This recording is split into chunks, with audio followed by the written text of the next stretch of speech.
Well, it's the end of an era. These 72's scuba tanks have been sitting in the basement for a long time. Matter of fact, the last time I took these 72's to get air filled, they actually had to put a sticker on there because none of the people there knew about 72's because they're so old. And I don't think these things have been hydroed. I've been trying to find a date on here.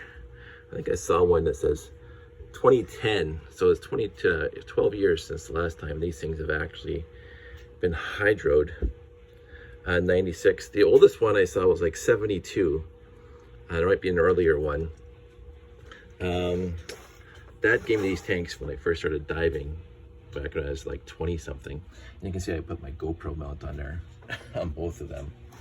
It is what they call a K valve instead of the J valve. I think that's right. Because basically there's a reserve in here. So when it's up, this tank will allow you to breathe off of this thing until you get to about 300 pounds left in it. And then you pull this down and you get that extra 300 pounds. And it's a reserve back then, because back in the day, they didn't have all the various safety implements that they have now, such as gauges. So you had no idea how much air was in your tank.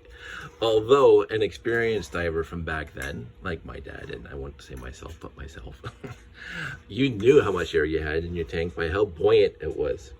So these 72's were perfect for me when I was scuba diving all those years, because the tank would actually start pulling me up when it got empty. And you would think the more air, and again, this is one of those things that doesn't make common sense, but when there's more air in here, the tank is heavier. Of course, it's compressed air, 2,250 pounds of compressed air, about 72 cubic feet, which is why they call these things a 72 cubic foot tank. You can fit 72 cubic feet of air inside this tank.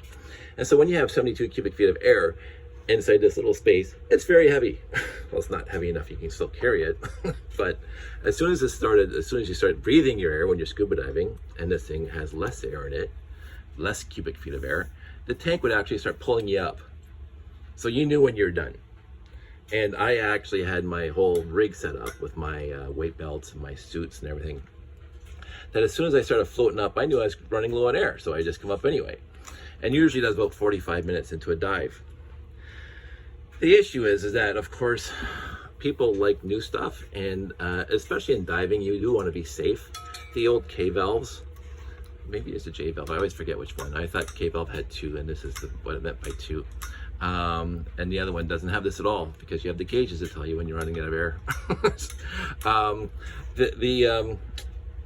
You really should. I mean, these things probably could still pass a hydro, even though they are as old as me. They're 55 years old, I would imagine, 50 to 55 years old. Steel tanks will last forever if you take care of them. My issue is that I have two 80's as well, and they will fill those without issue. So these things I'm going to dispose of now, because they're just taking up space. I will never use them again. I love my dad for giving them to me back in the day.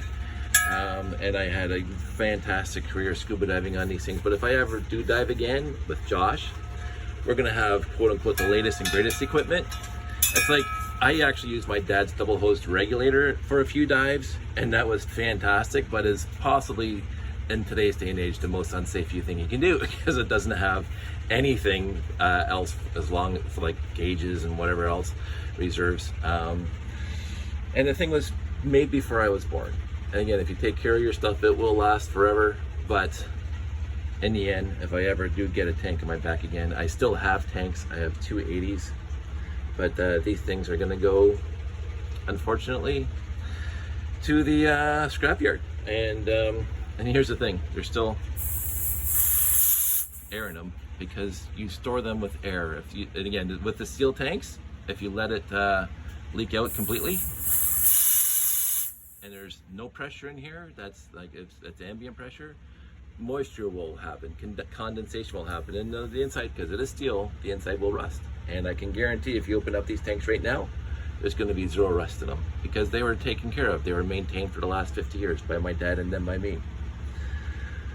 But I do not need 4 scuba tanks in this house, and I will not use these things again as for scuba diving. So I have to do something with them.